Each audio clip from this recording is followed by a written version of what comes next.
I reached out to Vienna to be like, hey, elections coming up. What's something about like organizing and political involvement and stuff like this? And this has some of it. So we'll read this. It's an older article. It's from March 2015 by someone named Chris Dixon. And it says, Organizing to Win the World, Addressing the Left's Deficit of Strategic Thinking. And I think it's important. One of the themes, and we'll get to it in reading it, has to do with, I guess, getting your hands dirty would be the best way that I would frame it. I think a lot of people have an aversion to politics, mainly because of the feeling of getting your hands dirty or like compromising too much or something like that. And I feel like this article at least hits on some of that in ways that I think are very helpful. I will try to maximize it. So it's the screen here. Boop, boop, boop. Anything else you want to say about this article, Vienna, or was that pretty much? Did I sum it up pretty well? Genuinely, I don't fully remember what's in this article. Oh, yeah. I just know that it was in my bookmarks, so that means that it must have been decent. Yeah, yeah. I think it's pretty much it gives sort of like 3 ways people fail in terms of organizing, and then like ways to like deal with that. And I think most like the main way to deal with the issues that they raise has to do with like long-term thinking and what they describe as intentionality. And we'll get to that, which is like how to set long-term goals. And we could probably elaborate on some of this, because part of this is from what I understand, it's a portion of a book that Chris Dixon had wrote. I think we could scroll to the bottom and get the book name here. It's Another Politics, Talking Across Today's Transformative Movements by Chris Dixon. So my guess is the book itself goes into a lot more detail than this sort of like introductory part. But yeah, I think it's good. So we will start, again, it's called Organizing to Win the World, Addressing the Left's Deficit of Strategic Thinking. And I'm on the side of strategic thinking on this one, so I really enjoyed this article. And here we go. Also, just like quick shout out to briarpatch magazine, because they are really cool. They put out great articles. They just had a land back issue during June, I think. Cool articles. All of them are for free online. They're great. Love them. Read their shit. Agreed. One nice thing about doing this segment is all the thing that Vienna's recommending to me. Just feel like these are good places to look. I always find it hard to just like find leftist articles online, other than the like same go-to sources I've always gone to. So it's nice getting new sources. So here we go. This is a quote. What's the connection between concrete activities and vision? This is a provocative question longtime New York housing and HIV/AIDS organizer Michelle O'Brien posed in my interview with her. She was expressing a concern that increasingly preoccupies many radical organizers. How can our activities tangibly build toward achieving social transformation on a large scale? This, fundamentally, is a question of strategy. What exactly is strategy? Rahula Janowski, a longtime activist in San Francisco, summed it up well. What's your goal? What can you do to get there? What are your plans to get there? That's your strategy. In this sense, strategy is something we can develop on many different timelines, from days to decades, and scales, from small groups to global movements. In all cases, however, a strategy is a plan or series of plans for moving us from where we are to where we'd like to be. I think this is all pretty straightforward right now. A major problem in left movements in North America is that we tend to do this sort of planning so infrequently. And I will attest that this is true. James Tracy, a housing organizer and writer also in San Francisco, argued that the lack of strategy often results in activists achieving very little. Using a metaphor from a friend, he explained, organizing without a strategy is like watching Pee-wee soccer, where you throw a ball out and a bunch of little 4-year-olds come. They kick the ball, they put everything into it. Sometimes they just go crazy with it, with all their energy. And occasionally, somebody gets a goal, but you can't figure out how it happened, and you can't replicate it, and you can't do it in a more efficient manner. There's an element I wanted to pause here, because like there's an element in sometimes there is just going to be an inherent chaos to these things that are hard to harness and repeat. I know from my own experience in labor organizing that there were moments. I mean, you have strategic planning, you have goals, but there are definite moments where shit's hitting the fan and no one knows what the hell is going on. And sometimes in those moments you get a victory, and then you're just like, I don't even know how to replicate that or repeat what we did. But we got something, you know. I think at some point we need to like read Rosa Luxemburg on spontaneity and stuff like that, because that was something that she went into a lot, which was the like, you know, yes, there are moments of just like spontaneous huge action that you kind of just have to jump into rather than, you know, step-by-step planning, because it just kind of overthrows any step-by-step planning you would want to add to it. The step-by-step planning, the strategy is supposed to be, again, like long-term in between those moments of spontaneity and rupture and stuff like that.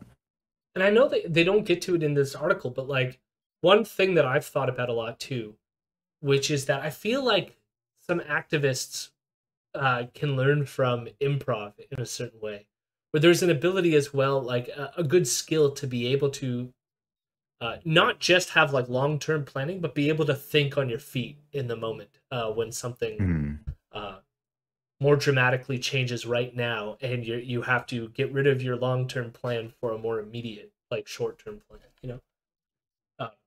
That having been said, a communist improv group sounds like hell. The idea of a communist improv group makes me want to.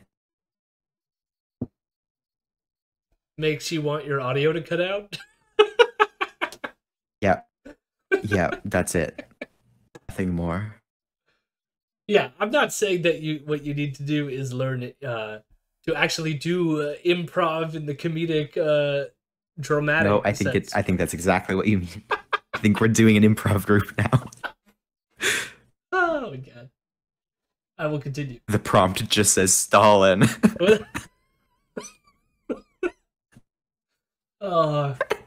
The prompt just says Moscow show trial. Oh my god. I was gonna say, someone's gonna come in and be like, oh, I'm Trotsky. Yeah. Oh. See, that's all it would be. That's what... So I for anyone it would just be 1,000 reenact. What? Oh, Hildebeest. Thank you for the raid. Oh yes, Hildebeest. Holistic Field. Hilde raid. I didn't even know that you streamed, Hildebeest. I will have to follow you now. I'll have to do it afterwards. But yeah, I didn't even know you streamed, Hildebeest. But welcome. Thank you for the raid. And thank you, a bunch of people followed here. What we got here? Beer Nutter, Are you guys kidding me? Grumpy Coffee, and Jagged Jim. Thank you for the follows. Very kind of y'all. Howdy, y'all. We're reading an article about organizing. It just started, so you haven't missed much yet. And we were talking about improv because this article is focusing more on like long-term strategic planning for leftists. But we had already brought up that sometimes planning doesn't always work out, and you got to be able to think on your toes. Which then I suggested maybe improv would be a good skill. Radical Maine. Oh, there's so many people. What do we got? Radical Maniac, Carpe Pax, Proxy Echoes, and Red Rust 308 or 308. I don't know what you prefer. Thank you for the follow. Much appreciated. What is this? Are you guys kidding me? I will say as well, for anyone who's new here and is following, one thing that we do on our show primarily is we cover Ezra Levant and Rebel News is our sort of like mainstay. We have a podcast that's separate from the Twitch streams in which we listen to Rebel News and then reflect on them. We're a bit behind. We still are releasing an episode a week, but I'm behind on a few episodes, so we'll catch up. And yes, fuck Ezra. I completely agreed, Hildebeest. We also feel the same way. What is this? Are you guys kidding me? But I feel like it's important, given their position in the Canadian media sphere, that it's important, I think, to at least pay attention to them. Or at least have me pay attention to them so that no one else has to. You can just pay attention to me paying attention to them. And that's how we go. We talked about the election earlier, but yeah, we're lefties, generally talking about left stuff. And so Monday, our goal on Monday is to be talking more about left strategy rather than just reacting to right-wingers, which is what I tend to do with the rest of my Twitch time. So Monday is supposed to be left movement building and how to do that.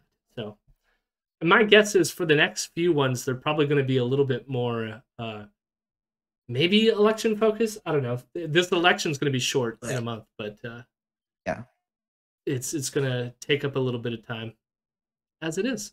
So thank you for joining us, everyone. That was very kind of you for all the follows. Anyways, back to the important subject of communist improv groups. Yeah. Like, literally, every single scene would end with a Trotsky ice pick lobotomization. Like, so you wanna hear of... That's just such an easy go-to thing that you can kind of reenact with like a group of 5 people. So, for those who don't know, I don't know if you might know this, Vito, but I did, before I went to university, I did a college program in theatrical arts. So I have a college certificate in theater. And one of the things that we did in theater class, obviously, was improv, right? And one of my friends, we're doing this one improv activity.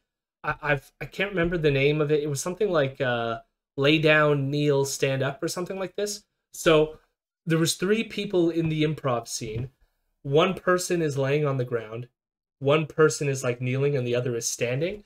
And how it's supposed to work is that when somebody shifts position to like from laying down to kneeling, the others had to adjust accordingly. Like, so if there was someone standing, someone went from kneeling to standing, the person who's standing will have to now like go down, kind of thing. And they have to keep the scene going. And I can't remember what the fucking scene was, but my one friend was, she was on her knees, and she just goes, "I'm an alligator," and then goes head first to the fucking floor and hit the ceramic tiles and knocked herself out. Oh.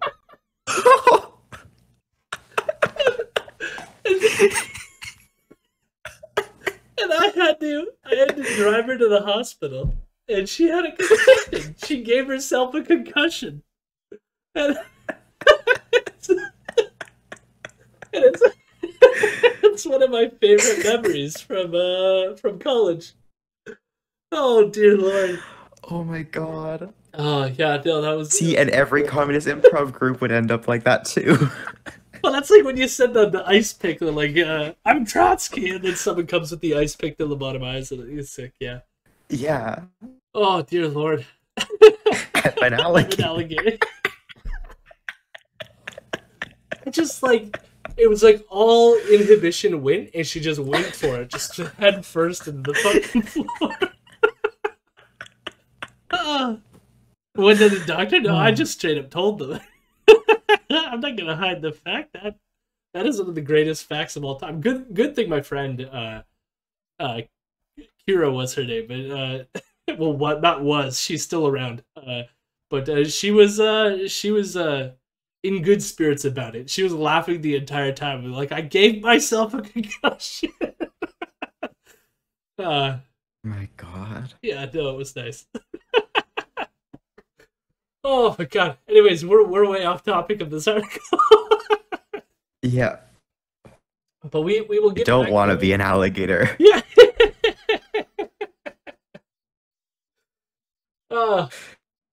All right, so where we left off, just so we could get back on track, is he compared he was suggesting organizing without a strategy is like a bunch of kids playing pee-wee soccer, and occasionally they score, but you won't be able to replicate how they scored. It's all just a fucking mess. And so he continues. This, unfortunately, is what a lot of left political activity looks like. As we struggle, Tracy emphasized, there are no guarantees, but we can improve our possibilities of getting what we want if we're intentional about what we're doing. It comes down to a question, he said. Do you want to have a chance at winning something? And I think it would be nice for the left to win something. Kind of nice. Sure wish. Anything, please. Barriers to strategy. Many of us involved in movements yearn for strategic discussion. As Toronto-based activist Pauline Huang put it, to have some level of dialogue at which these questions are being raised, the questions of long-term direction, the questions of how does our work fit into building the society we want to have after the so-called revolution, having that kind of dialogue is important to me. This yearning is something I've encountered in conversations and workshops with activists across the continent. So why do we have such tremendous difficulty sustaining this kind of dialogue and developing strategy? In my view, there are three major barriers that regularly trip us up. So we're going to get to those. I will say as well, I forgot that I'm a bad person, Hildebeest. We don't have like the command prompt to go follow people yet either, do we? No, I haven't figured that one out. Yeah. But it's confusing on that one to me. We're a bit noobs on this as well, so winning, I don't know, that doesn't seem equitable. We'll try to win. Why not? But yes, everyone should go follow Hildebeest. And now that I know that you have a Twitch, maybe we will raid you in the future and pay it forward. I will continue with the barriers that come up. The first is a tendency towards focusing on principles over plans. This focus is based on a legitimate concern with radicals sacrificing our core values and beliefs in order to win. But focusing exclusively on principles slips into a kind of magical thinking. If we have the right ideas and values, so this goes, everything else will more or less follow. Brooke Lehman, an experienced activist and educator who was involved with Occupy Wall Street, New York, characterized this tendency as an attitude like, well, I'm going to do what I believe in and what feels right to me and just be a piece of this larger whole. The trouble is, as Lehman says, if I can't articulate what that larger whole is and where that larger whole is going or where it could potentially go, then I'm participating on blind hope. And I think there are a lot of us doing that, and I don't think you can operate on principles alone. We have to have a strategy, and it has to be a viable one, not just based on an idea of how it could possibly work, but we don't know how to get from here to there.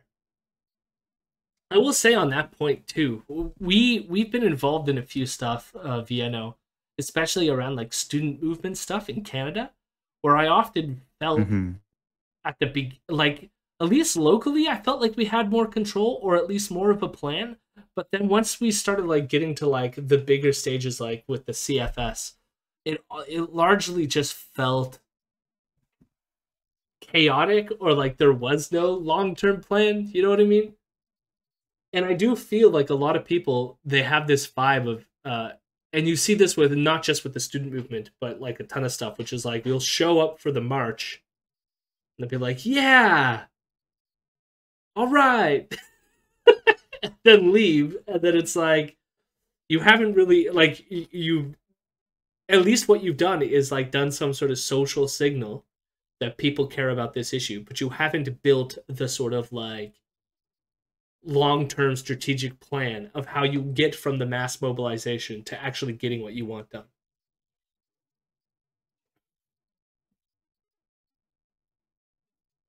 Hildebeest says, go check out, who's Towser? Towser. Yeah. A Twitch user. Oh, I okay. assume. So it's a way of like advertising with the chat. Okay. Yeah. Hildebeest helping us out. One result of it. You may have to do that though, because I don't think I have the the authority in chat. Yeah, we'll figure it out. I'll look it up, and because there should be the one where you just do the ISO, like but I don't know if I mean that's that what works. this is. Oh, okay. This is adding that to the command. It's just that like I would have to do it through Nightbot rather than through Twitch chat because I only have mod powers, not owner powers or whatever. Fair. Well, we'll do that off stream, so we're not boring people. Yes, that's fair. Shout out, command. Yeah. Anyways, so yeah, like with the note of like student organizing and like I don't know, a lot of it is kind of just it's reacting to kind of the bullshit. Like it's just you're reacting to whatever is said like or done by like whatever government or whatever like power structure or whatever rather than kind of like planning what you want the world to look like. For the most part it's kind of just like, oh shit, there's been an attack on some manner of, you know, whatever, so you end up just like reacting to that. It's kind of just ew, there's a fucking Vosh emote. Yeah. Anyways, I hate the internet. Thank you, Famous Horse, for the subscription. we love you for your 6-month streak, and I guess Pog in return, even though the Pog happened to be Vosh. Vosh. I did that specifically to make everyone mad. Vaush. But yeah, I would like. I don't know. I always find there's also a tension as well between the like the bodies at like the top, like the CFS, and not having a direct say in their organization. Because I remember we came into it being like, at least for us, a lot of the people on the ground were like, no, we don't need like OSAP, because everyone was organizing around the OSAP because CFS was, but then it's like everyone wants free tuition. Like why just be like, we want back the thing that you took from us, this small little thing that like sucked anyways. What we want instead is to not have to be in debt at all by making tuition free for everyone. And it was hard to convince them to do it. And then it's like, they obviously organized in a different direction because CFS organized for the legal fight, which was nice. And I think they recently won on that front. One of the things that they were fighting for in courts against the Ford administration, and when it comes to the spending of like student clubs and stuff like this. But it's like, we need political active. I mean, like, the one thing of having student groups is for political mobilizing, and we should be mobilizing for free tuition right now, in my opinion. You got the Nightbot to work. Nice. Yeah. Thank you, Hildebeest, for helping me figure that out, because I had been avoiding doing it for weeks because it looked really complicated doing it through Nightbot. And by complicated, I mean more than typing out a funny command and me giggling at it. So. Yeah. I will continue reading. One result. But yeah. Oh, sorry, unless you got a thought to add to that. I mean, it's kind of, you know, look at sort of like pro-Palestine stuff, you know? It was kind of just like, oh shit, Israel's being Israel and killing Palestinians, and it's big enough to make the news for once, and so a bunch of people show up or do whatever, and then it fizzles out because there isn't anything like concrete to do. Yeah. Concrete plans on what to do next. Whereas like you kind of see the opposite with a lot of what happened with BLM in the US, where it's like the other because of the work from prior activists, there was sort of like, you know, some level of strategy going into things and some level of like, there are demands being made, there are like things being said and pressures being put on people. Still didn't work, yeah. But like there was a lot more into it, I guess. There was some of that with BLM locally, but part of it too is, uh, I, I think there's some aspects where they could have improved in how to, I guess, create momentum or find like pressure points. I think immediately they decided to go the route of like lobbying City Hall, which I could have told them. Well, I did Yeah. tell them right away that that's not going to work because of how conservative our City Hall is, right? Uh, Mm. but it's and like it's hard to come from like and sort of like talk to people. I think part of it is like what am I trying to gain here? Like an institutional memory. I think part of the issue is that a lot of people need to learn these things for themselves. It just sucks that they learned it on this issue. You know what I mean? Like I wish we had the organization that when we had those 10,000 people show up for the Black Lives Matter protest locally, that we could have like harnessed that and like I don't know, marched on the police station or some shit. uh, Yeah. or even like I mean, target directly specific police that we know to be abusers and stuff like this. Like there could have been like pressure that we put in places. and again, you look at the successful movements that have, or the more successful movements that have happened in Canada. Indigenous movements won it all. And it involves some level of blockade or property destruction or whatever. They just took down another fucking John A. MacDonald statue in Hamilton, despite city council being like, actually, we're going to keep it up. Yeah. But the people, Yes. Indigenous activists mostly, were just like, actually, no, you're not going to. And they fucking tore it down. 1492 Lamback Lane. The fucking Wet'suwet'en rail blockades. Yeah. Like, But you got to be willing to do something with it. In line with this rather than article, just march around and yell at it. In line with this article, though, there's like strategic inroads there that they took advantage of. Like there was a clear like we can do X, and here's how we can like do it. I think what happens, at least on the angle of Black Lives Matter or the student movement, you get issues with the labyrinth of like municipal politics and like other shit like this that like sucks you in, and it becomes a lobbying game, which I think kills a lot of the energy. And part of that too is because as these organizations, maybe less for like Black Lives Matter, but more for the student movement, it's not like they could just stand up and be like, let's storm the gates, because then they lose like their funding or could be like sued and like so they're like they become conservative or risk averse in that sense. Yeah. And that's kind of what's happened to the unions too, right? Yeah. Where it's just like, it's not like there's a lot of wildcat strikes going on amongst the actual unions, because for the most part that might get them either heavily fined or just like erased from recognized unions. Yeah. Like, which I mean, like, yeah, which is why, I mean, this is one reason why elections have some kind of importance, right? I mean, I also think we need to push our unions to be more radical as well. But like having a more union-friendly government, it creates the opportunities of like unions gaining back some of their power and their ability to want to be a little bit more radical, or at least frees up space for them to have radical action if the right people get into their unions. I mean, you can have that now. It's a lot riskier right now. So freeing up that risk might be beneficial. mm-hmm. I will continue.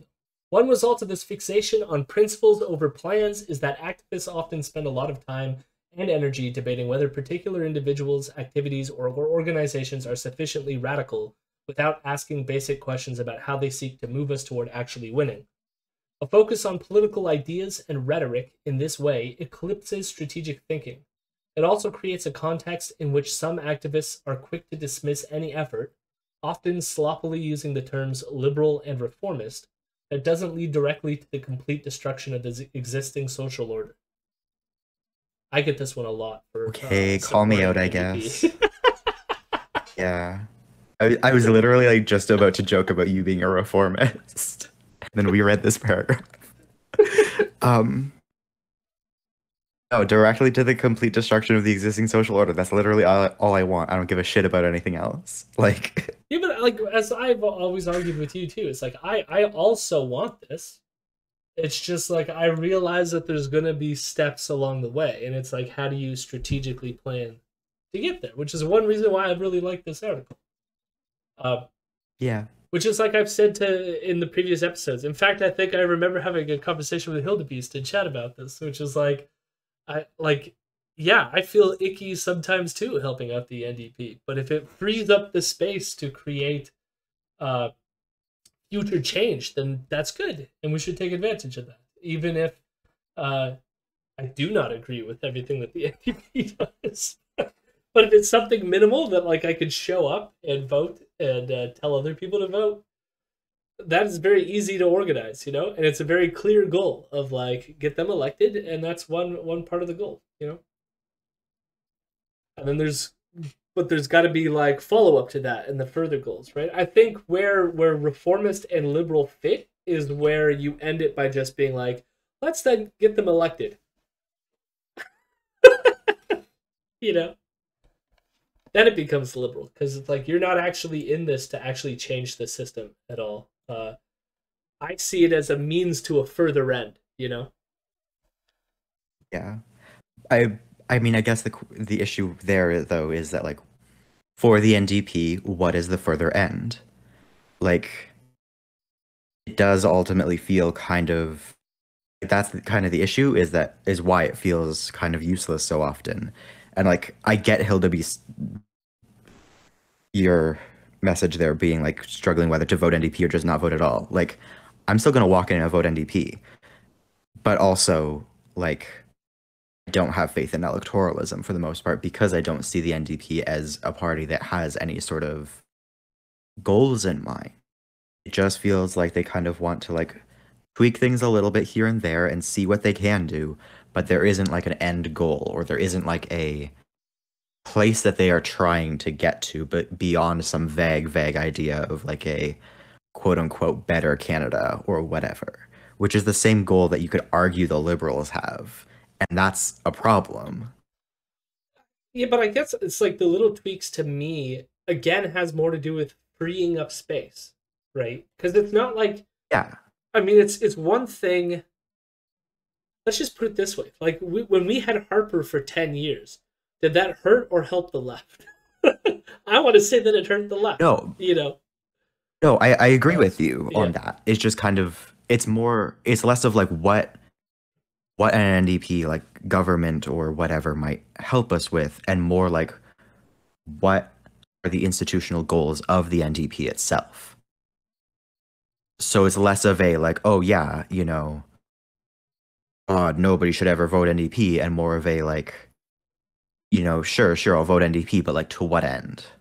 Yeah, I think, but like the way that you're looking at it here, the one issue I have with that sort of like perspective is just like the NDP is going to be a electoral party within the Canadian framework. You know what I mean? It's almost like the further goal for me obviously is to, you know, abolish capitalism and all that fun stuff, right? But the thing is, like, of Yeah. course you're voting for the NDP. You're voting for something that's going to uphold some of the liberal order in some capacity. You know what I mean? Like the goal for participating within the NDP is not to think that the NDP is going to get us to abolition. Like I don't even know if the NDP can be that, if that makes sense. No, I don't think that they can be, but it's kind of like they don't even have the explicit goal of like being a social democratic party. Like they don't really have much of an identity. They don't have a strategy. Yeah. Like I think this critique kind of while applies to the kind of far left that are a bit more impatient, me for example, it also applies to the more rightward and like reformist factions in the sense of like, you know, okay, what are you reforming towards? What are the goals of those reforms? I think that actually fits in as well with what they were saying here about people who adhere too much to principles. And the one criticism I had of this, I mean, it's a soft criticism, but it's like obviously principles have to carry you some way, though, right? Like, there's an extent to which I will never work with the conservatives, you know? Because the conservatives are clearly, they're so far removed from what could help anything. That clearly, based on principles, I'm never going to work with them, right?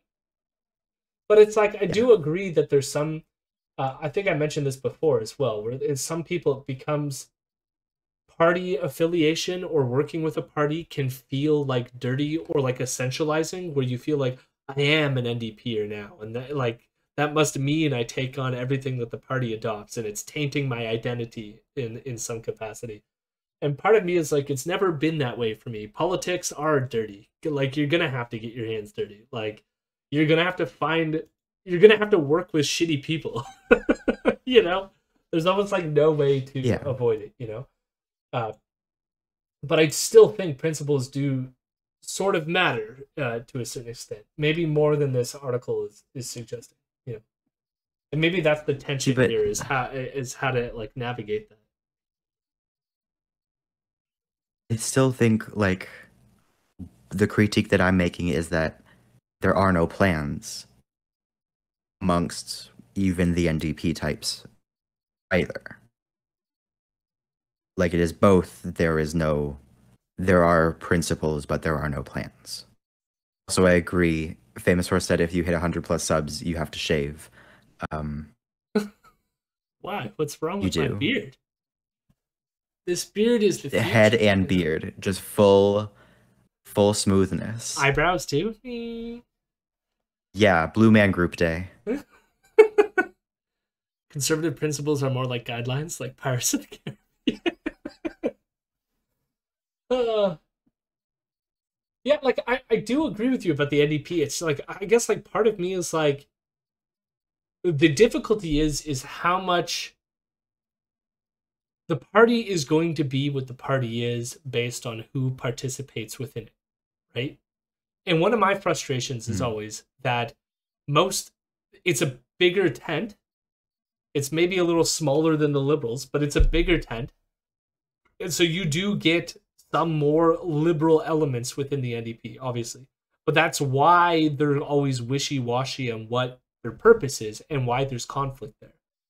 The issue is, though, that it's like, I find that a lot of my lefty friends will go, I don't want to get involved in the internal party dynamics. And part of that is because they're like, there's still a liberal party. What's the point? I want to abolish it all. They're working within it. They do things that I don't like occasionally, like backtrack on Palestinian rights and other bullshit. But the thing is, like, again, that was one of those issues where I stuck around. I hung in there. We fought them until we fucking got them to at least give a passive nod towards Palestinian rights, you know what I mean? And it took a lot of effort, and it was really fucking annoying. But at least, you know, if I wasn't there, or if the other activists who worked with me weren't there, then, like, the party wouldn't move to the left, you know what I mean? And so it's like, but I also share the other end of this, which is like, I fully appreciate it that, like, getting involved in this shit is like, can my time be better spent elsewhere? And I'm not going to sit there, like, bickering with people. Like, there's people who do excellent organizing in other capacities, and if you don't want to get involved in internal NDP politics, like, I get it, you know. But I don't know how to deal with that, if that makes sense. You know what I mean? It's just, again, I feel like I'm using the NDP, and that's that's kind of where I situate. What you need to do is become a delegation to convention and propose a thing to end the fucking delegation system so that general party members can vote for fucking policy. Like, it would be instantly a shift towards more progressive policy. Yeah, I don't know. That's a union. Which is probably why they're not going to do it. Yeah. I hate it so much. It's so dumb. Let us just vote online from home on policy. The Greens do it. It's the only good thing that they do. Yeah, but also the Greens are kind of a mess, so I don't know that it's helping them. But they passed a BDS resolution. That's true. Like 5 years before the NDP did. Like, but they also don't whip their like, so then, like, a lot of their MPs can be whatever the fuck they want to be anyways. It's like It's a mess.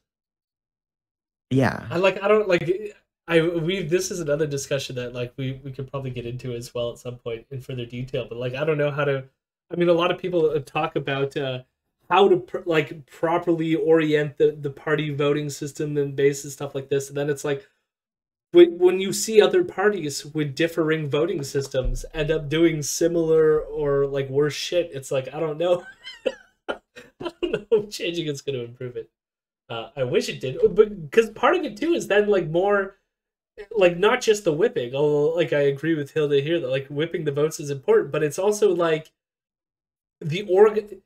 what that voting system in the Green Party like necessitates is like constant organization from a party base to make sure that the people are voting for like the things, right? Rather than having the people who are like, I'm a wizard, I'm Randian Green Party capitalists, and I'm gonna vote that we make goats the leaders of leaders of the Yukon. I don't know. I've met a lot of weird Green members. That's all that was. Yeah, no, they are pretty weird. I will agree with that. But it's to Listen, me. I joined them just to vote on that BDS resolution. That was it. Yeah, I almost joined them. Just like I joined the NDP to vote Nikki Ashton. Yeah. Like, yeah. No, it's complicated. Like I don't know. Again, what it comes down to is organizing, and then you get into time constraints and all that shit. All right, let's finish this paragraph. San Francisco. Yeah, it's been a while. Direct action organizer David Solnit didn't mince words about this. A lot of radicals talk shit about anything short of smashing the state, but they don't have any idea of how to take necessary steps in that direction. If we genuinely want to fundamentally reorganize power in our society, then we have to think long term about what we're doing and give up on all or nothing answers. This doesn't mean that we can't be firm in our politics, but we have to combine this with planning based on what we want to achieve. A fetish for tactics. The second barrier to developing strategy is a tendency towards fetishizing particular tactics. By tactics, I mean specific forms of collective action, such as lobbying politicians, occupying public spaces, going on strike, holding educational events, marching in protests, and street fighting with cops. I mean, I do kind of wish Canadians did a little bit more. See, and notice they didn't say bombing pipelines. Well, that's because that is not overused. Yeah. Many of us prioritize direct action tactics. These are tactics aimed at directly preventing something from happening, such as stopping an eviction by physically blockading attempts to move people out of a house, or directly making something happen regardless of legality, such as opening up a vacant building so that houseless people can live in it. We value direct action tactics because they involve people collectively recognizing and using their own power rather than appealing to those in power. I would say we almost have the opposite issue in town locally, which is that most people prioritize going through the actual system and appealing to those in power. I mean, the main things I think relevant locally are probably lobbying politicians and holding educational events and marching in protests. Those are kind of the main three we got. Yeah. Wish we had more of the opening buildings so that houseless people can live in them. And we've had especially the Indigenous protests, definitely do a lot more of the stopping, like doing direct action in stopping traffic or stuff like this. Blocking rail, etc. Yeah. The problem is when a particular tactic or bundle of tactics becomes something activists think should be used in any and all situations regardless of the circumstances. As Solnit argued, it's like we're trying to rebuild an engine and we're ignoring the repair manuals. We're ignoring the folks down the block who have actually rebuilt 20 or 30 engines. We're using the same wrenches and ignoring the toolbox. The many tactics and tools of movement building and campaigns. We get stuck. We see a form, like a mass march, a black bloc, or civil disobedience, and grab onto it, usually on an emotional basis. Whatever form feels more powerful to us, without any clue of how we are going to get from here to there, or analysis of how power works. This is fetishism, fixation on particular forms without regard to context. It's not the Marxist definition, but sure. Yeah. I find this paragraph kind of weird too, as well, because I don't feel like, I don't know, from like my own experience, I feel like what happens often is people, something like a march is just easy and readily available. And I think as well, it's something you can advertise and it gets like masses coming out. And I think it's something that like people feel like they want to do something, and that's where they're getting directed to. Often because like, I guess some of the other stuff, it's like it requires a bit more time and strategy. And often when there's actions that have happened locally, they're not coming through some sort of organization or a group of people who have thought this through. It's often usually a bunch of young people, and I try to like encourage that, and but like, we're marching, which I love, but then there's no like follow up to that. I wonder if part and parcel to like what can be added to this is more just like having this continue in some capacity. How do you continue these initial sparks to keep going? Yeah. The framing that I generally use around like protesting is like protest therapy. Like it's very cathartic to go on a big walk and yell a whole bunch. It's nice to go block traffic. It's fun.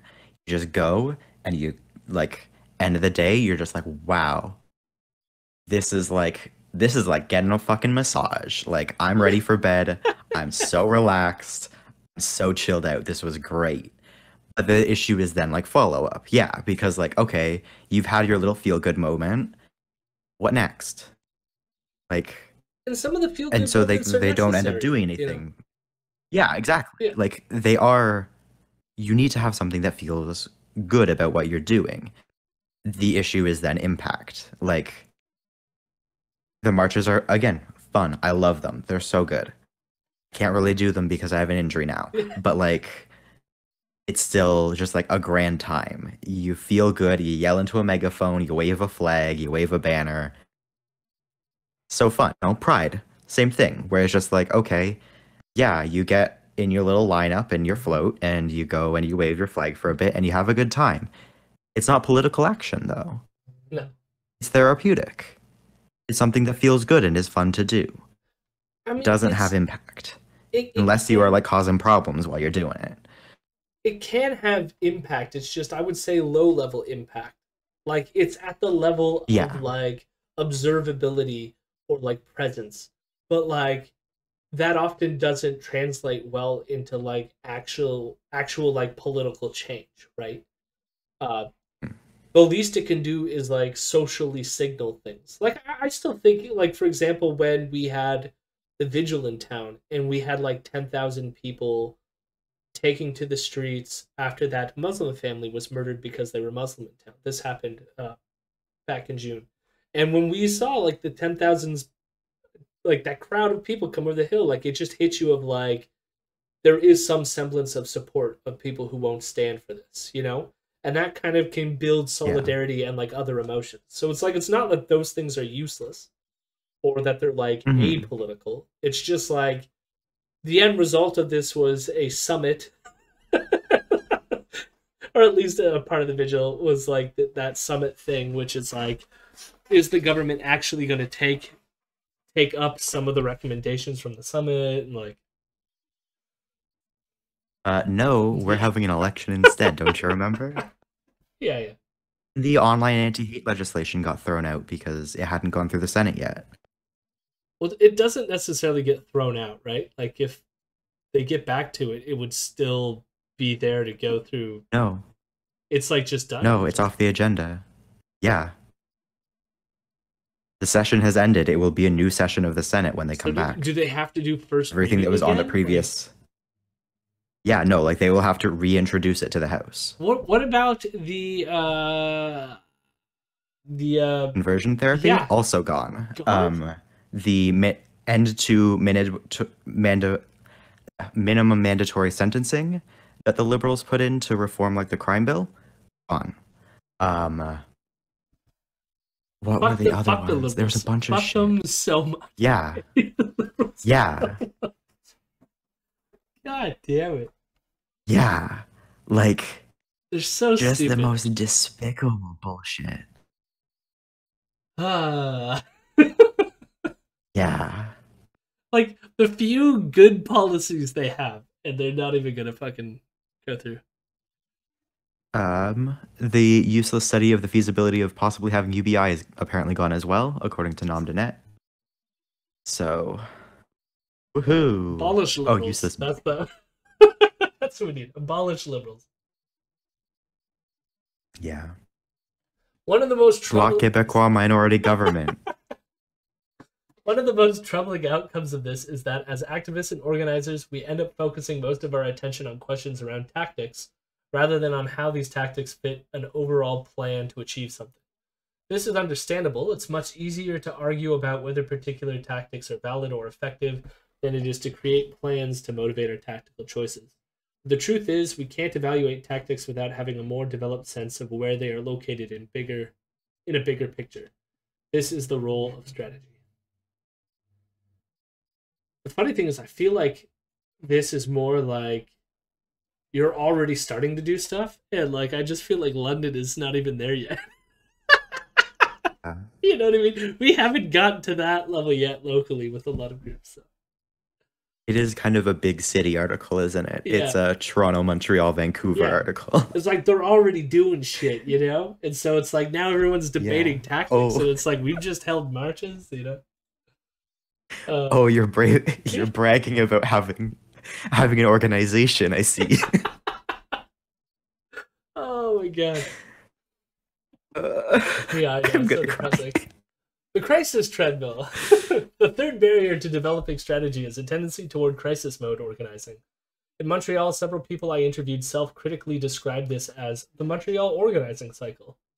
Tatiana Gomez, who worked with Solidarity Across Borders, explained, a lot of our organizing happens in response to emergencies, and so people will do a sprint of organizing over a few months, culminating in a giant action, and then after the action, there's little energy left because everyone is burnt. I mean, that's very similar here as well. We kind of talked about that before, yeah. While this organizing cycle has a specific character in Montreal, it's actually a widespread dynamic. Yep. Indeed, people I spoke to in other cities from Vancouver to New Orleans described it again and again in their own circumstances. We legitimately feel a continual sense of crisis. The way in which power is organized and administered in our society require that many people experience pervasive insecurity so that a small set of very rich people will experience nearly constant security. The last few decades have seen an all-out assault on movement gains from the last century. Since the onset of the worldwide economic crisis in 2008, this assault has only accelerated, now often under the banner of austerity. The crises we experience then are generally quite real. And as Gomez pointed out, planning follow-up in the context of a crisis or reflecting on how the organizing fits into a larger-term strategy is not always possible in times of emergencies. This is true. I would argue the sad reality of this is that the emergencies are constant now. Getting people to have any free time to do this is difficult when we all need to live. Again, this is another reason why, as much as when it comes to like liberal policies pass through, I would much rather those liberal policies put people in the position where they have a bit more time to, and a bit more security to dedicate to actually overturning shit. Yeah. The problem comes in when we become so absorbed in crisis mode, organizing, that we constantly postpone any long-term or proactive planning. If we don't make space for strategic planning, putting our day-to-day fights into broader, conscious frameworks, we end up running on a treadmill. In the words of Montreal anti-war and migrant justice organizer Mary Foster, persistent crisis mode organizing is a good recipe for lots of frenzied activity linked at times to broader struggles. However, it's a poor recipe for achieving long-term transformative goals. While acknowledging the crisis around us, then, we have to allow ourselves to pause, reflect, and become more thoughtful and visionary. Yeah, I guess, like, one thing that doesn't get hit on here is just the idea of, like, how to create the space or have time and people dedicated to the cause. Because I do find like the emergencies cause like a huge turnout and like a spike of interest that really dithers away once the sort of like initial momentum is there, and it's hard sustaining that, or at least even finding a few people to like latch onto to continue some semblance of organizing after. It's not always easy. Yeah. Becoming intentional. Thankfully, these barriers aren't insurmountable. I'm convinced that intentionality is essential for getting around them.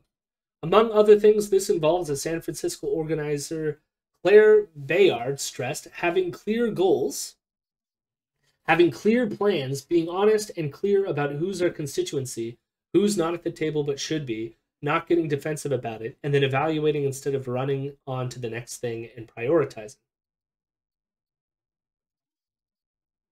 Rahula Janowski, another San Francisco activist, emphasized the piece of this that is perhaps most crucial for organizations, creating a strategic plan.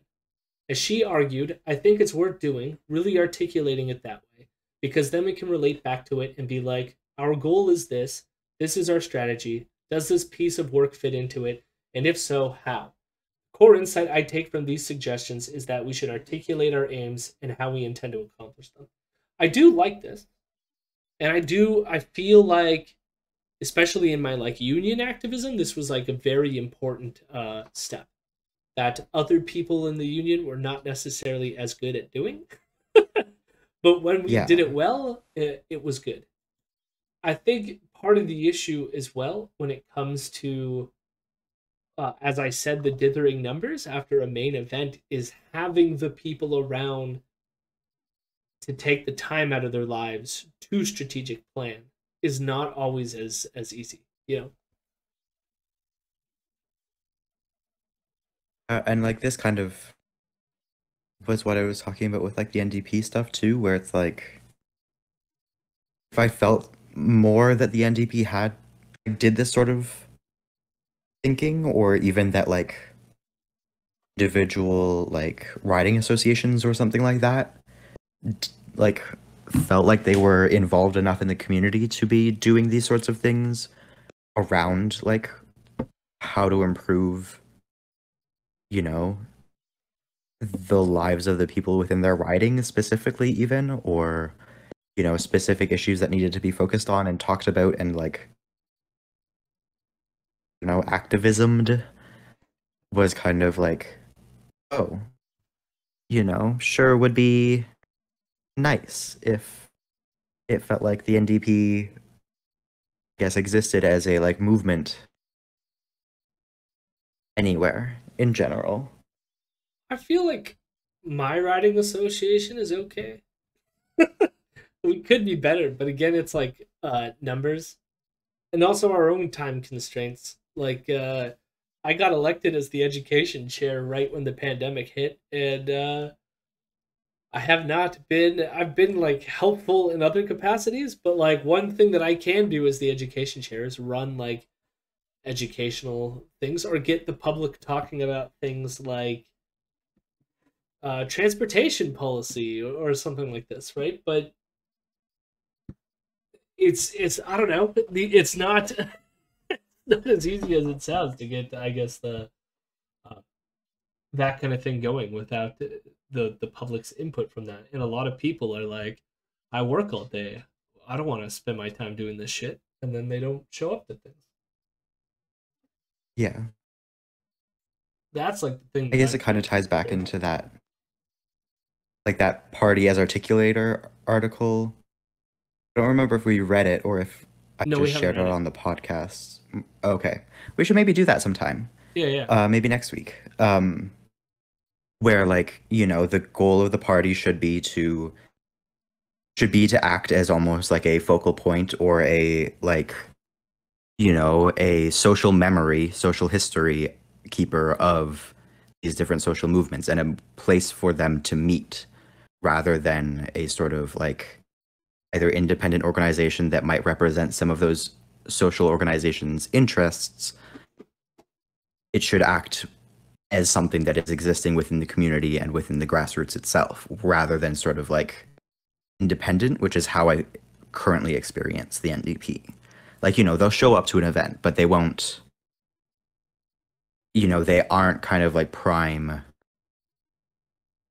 people who were involved in the movements, I guess. I don't know. I'm probably not explaining it well. Yeah, no, but it's like you don't want them to be. I mean, you want them to be vessels from which these other groups like work through, in the sense of like more like listeners. But like the thing that frustrates me when it comes to like local politics shit and all these bunch of organizations, I thought like one time what would be nice is having like a coordinating organization that like links to like the homeless groups with like the opioid groups with like, but then like the issue that I find with that shit is you get a lot of petty personal bullshit comes up with like people not wanting to like work with other people and like other stuff, and like dealing with those like petty infighting drama shit that happens between personalities that have nothing to do with the politics. And that's something that's not brought up here, but if anything, that would be another impediment to organizing, is like dealing with personalities that don't get along, and like how to get people to realize to put aside those like petty dramas to look at the bigger picture. Because I've noticed that just from like local organizing, even with like the labor council and stuff like that. Yeah. Oh yeah. No, the personal drama is a huge issue, especially with a city as like small as London. Yeah. If you add big follows to blacklisted words, you will get rid of those bots easily. Nice, Proxy Echoes. Damn. Okay, I'm gonna figure out how to do that. People have been so helpful with bot shit today. I love you guys. Yeah. I would say I don't know how it's gonna help us. We had a few racists one time. Somebody started spamming the chat with Rhodesia constantly. I don't know how. What if I add Rhodesia is the Rhodesia to the blacklisted words? No Rhodesia talking. Yeah. And yes, my writing association wanted to organize a tenant association just before the pandemic. Yeah. Pandemic made a lot of things very difficult. Especially for me. I went from kids being in school to now being at home, which made life a little bit more difficult. But we're managing. All right, we're almost done. Becoming more intentional is also about fostering a movement culture that enables collective and constructive strategic reflection. Crisis mode organizing, compounded by a toxic mix of devastating attacks by ruling elites and absolutist habits on the left, has produced chaotic and sometimes caustic movement cultures. In the blur of embattled activity, it's difficult to prioritize time for longer-term collective planning, and it's easy to fall into either self-congratulatory or hypercritical patterns of talking about our efforts. Our movements can and must do better than this. In order for us to discuss strategy, as longtime organizer Chris Crass suggests, we need to believe in the worth of our ideas, develop a culture of supporting one another to explore our ideas, reflect on our experiments of practice, and generate an empowering culture that encourages people to share and engage in positive discussion that pushes beyond the limitations of our current thinking. As part of this, we should especially invite deep, generous, and ongoing conversations about our theories of social change, how we see transformation happening, and how we see ourselves playing a role. In that too, like, I mean, you noticed it's hard to facilitate that. I wish that like some more could be said about like how to do that. Because you even notice like when the ongoing fight with the police that was happening in Portland over the summer of 2020. One of the things that started to happen was all the like little organizations started fighting with each other, and some of them were grifting and like other shit. So there was like reason to be mad at them. But a lot of that created infighting that just imploded the whole thing, and eventually it petered out. And so it's like how to stop that from happening. Yeah. Generating a healthy movement culture involves incorporating more of this type of discussion into all political work. A key part of this is developing regular collective practices for assessing how what we're doing measures against our intentions. This is how I understand Bayard's recommendation about evaluating instead of running on to the next thing. While organizing in crisis mode, it's quite compelling to jump from one activity to the next without much assessment of our efforts. And even when we do evaluate, it's tempting to gauge the effectiveness of our activities with metrics that are easy to see but actually not very useful, such as social recognition, how many other activists have noticed what we're doing, frenzy and exhaustion, how busy and tired we are because of what we're doing, or sometimes state repression, how much effort the police are putting into stopping what we're doing. Yeah, I haven't had like that last bit there of just these being the things that people focus on as being effective. But I guess like the one thing is like through union organizing, at least to a certain extent, there's a clear goal. Getting your contract. Yeah. Getting like, you know what I mean? So it's much easier to reflect on whether you succeeded or not at your goals, or what were effective strategies to learn for the next time you go into bargaining or something like that.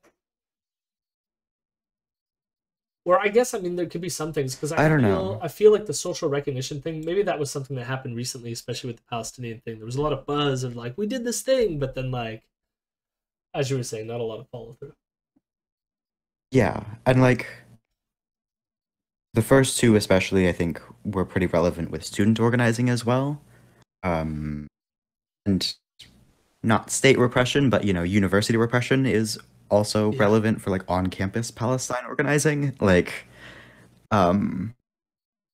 or, you know, when you were on strike with the union, But or like the union was in negotiations and everything like that.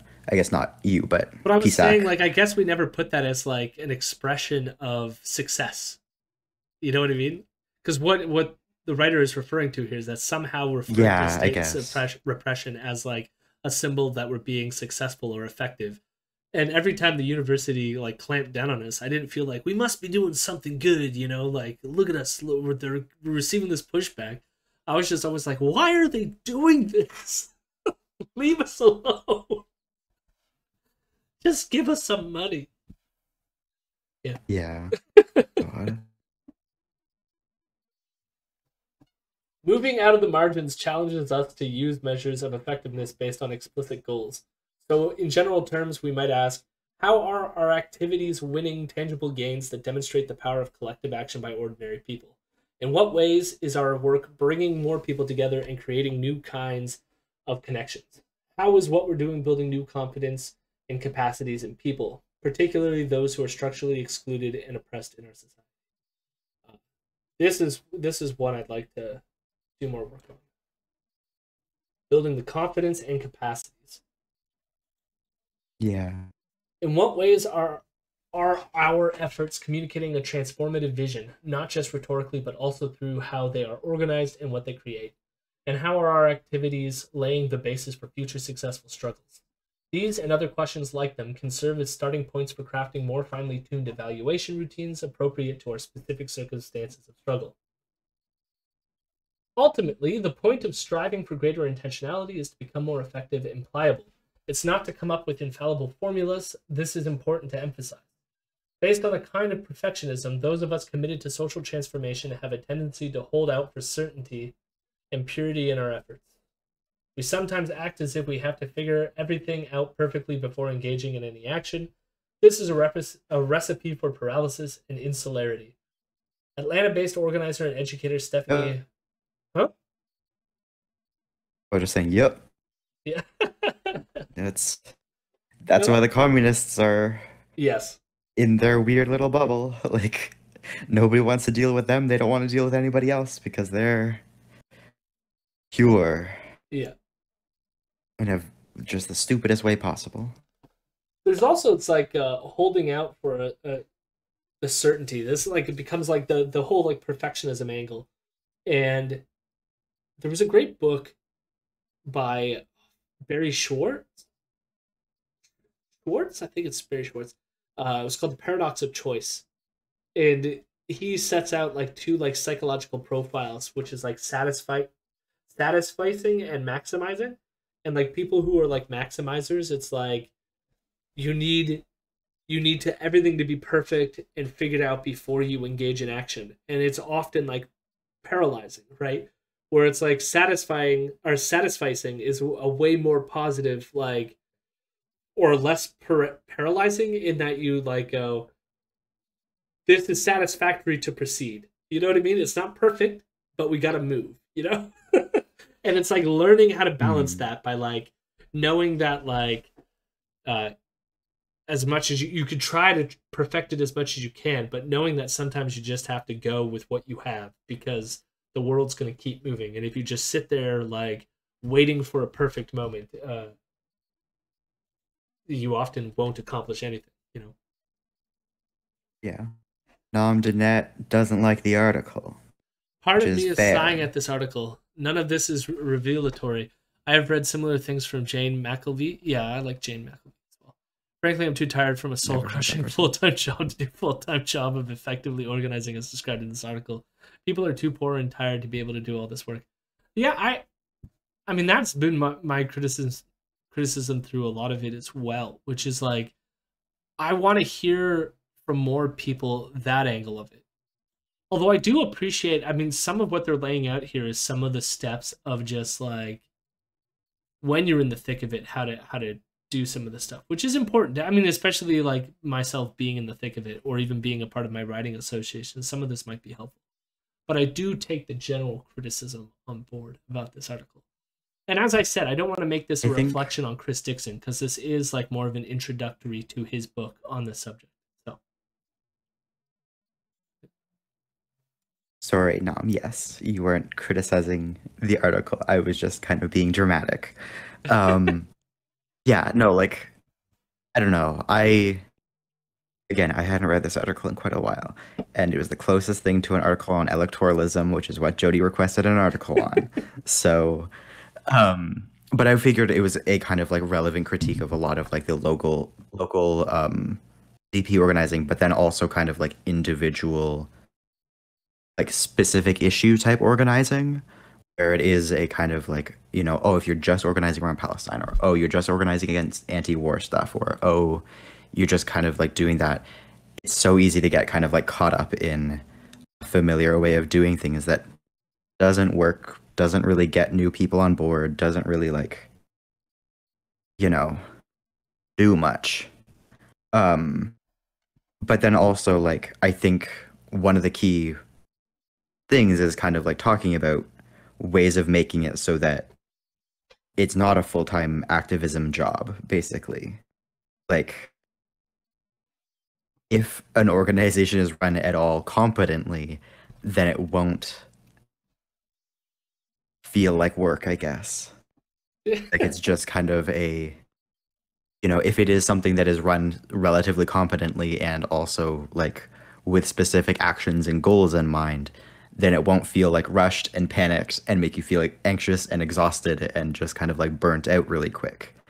And when you are doing organizing and you have to deal with that kind of shit, it sucks. It sucks so fucking bad. Like, when I don't know if I'm going to have the supplies for an action until like literally the day of the action, then it's just like I am just anxious the whole time and then like I'm half exhausted by the time the action starts. Well, and it's just like, what am I supposed to do? I was just going to add to that too. I mean, like the one generalized takeaway from this article that I think is really important is like I don't necessarily like their use of the word intentional, but like there's a sense of like constantly checking in on yourself and being like, what are we hoping to achieve by doing this? I feel like for myself, in even just like local actions, whenever I've approached people who are more the ones doing the organizing, I can usually tell when they have a specific goal in mind and when they're just winging it. And it's usually the just winging it that like it's not going to be a successful event in any capacity, you know? And so yeah. I think that one simple takeaway is even if it's like very superficial in a lot of ways, because there's a lot of ways to fuck that up. It's just important. I think self-reflection is a underrated mode of being. But I don't know. Maybe I'm just too self-critical and self-reflective in many ways. We will all become Maoists and engage in self-criticism. I will continue though. Protracted People's War in the Canadian Shield. I was just on the Canadian Shield. I love Perfect place the for North of Ontario. PPW, isn't it? PPW. Attracted People's War. Oh my god. I don't know. I was thinking like PPE or something. Oh my god. Atlanta-based organizer and educator Stephanie Gilloud. Gilloud? That's like the first name I've been not good to pronounce. Was insistent about this. If we paused, and people do, at every contradiction, we'd be still. We'd be straight up, just completely stagnant, and that's just not interesting or what's needed. Agreed. Developing plans that can somehow guide us past all contradictions, uncertainties, and errors is simply impossible. It's also not desirable. Successful fights for fundamental social change develop from long-term engagements with the lives and struggles of ordinary people. Such engagements, like anything worth doing in this beautiful and unpredictable world, is the world beautiful? You were dressed in the Canadian Shield. Yeah, it reminds. Have you ever seen the movie Seven? No. There's a great line at the end of the movie where, without spoiling like the plot twists, Morgan Freeman's character goes, Ernest Hemingway once wrote that the world is a beautiful place and worth fighting for. And his character ends by saying, I agree with the second part. Which is that the world is not a beautiful place. It's filled with all kinds of shitty people who do all kinds of other shitty things. But it is at least still worth fighting for. Anyways, that's what. Listen, the world contradicts itself. Whatever. You want to be edgy and be like, "Oh, there's no beauty. It's all dark and grim." Okay, there, Batman. Like, well, you come know what's on. Funny? If you've seen Seven, everything you're saying here fits that movie to a T. Yeah. It's very dirty, grimy. It's about the seven deadly sins. You know, you get the such engagements, like anything we're doing in this beautiful and unpredictable world, are complicated and messy. People in struggle are never saints. We frequently have to make demands on institutions we despise, and very rarely do we win everything we want. Hello, Wendy P. At the same time, people fighting for justice and dignity have incredible capacities for courage and creativity. Dominant systems are seldom as stable as they seem. I actually want to pause here and say this is something that I feel like a lot of people don't appreciate. Even when it comes to things like the NDP, I think people go, oh, well, like, I'll never make a difference in them anyways. And then it's like, I don't know, from my own activism within things like unions or stuff like this, they may seem impenetrable, but they are very penetrable. If you get enough people and try hard enough, they are not as strong as they seem. I think that that's something that's become more clear over the past year or so, though. Is that, like, the current system is not particularly stable? Like, it just gets by on it on, like, a false sense of confidence, you know? Mm-hmm. But we need that confidence. And history sometimes takes wonderfully unexpected turns. In these circumstances, purity and certainty are for those who are content to sit on the sidelines. The rest of us have to get our hands dirty, grappling with contradictions and complexities, some of which we can resolve and some of which we can't. I like that line. That's like basically about the ickiness of identity that I've talked about before too. Mm. This embrace of messiness is crucial. We're trying to generate forms of political action that come from popular self-activity and imagination, not the pristine ideas of select few activists or revolutionaries. This, in part, means humbly acknowledging that our ways of thinking and acting are presently inadequate. They have to change and grow as we build movements involving more and more people with their own experiences, ideas, and priorities. Grappling with complexity and mistakes is key to this process of growth. Of course, I mean, that's just not obvious. We learn from our mistakes. Yeah. With intentionality. Sure hope so. Yeah. With intentionality, collective discussion, planning, and evaluation, we can turn challenges and missteps into opportunities to learn lessons, strengthen our efforts, and stay nimble. Messiness and all, this is the only way to build movements rooted in the lives of millions of people, genuinely capable of taking on ruling relations and institutions. In other words, this is how to have a chance at winning something. I think there's some truth in this. So Chris Dixon is originally from Alaska and a longtime anarchist organizer, writer, and educator. He lives in Ottawa, unceded Algonquin territory, where he is a member of the Punch Up Collective. Punch Up. This was as of 2015, so it's a little bit... Yes. I don't know if Punch Up's still around. Let's hope that if they are still around, they're still punching up, all right? I hope so. Hello, my rebels. Hello, my rebels. I'm a good boy.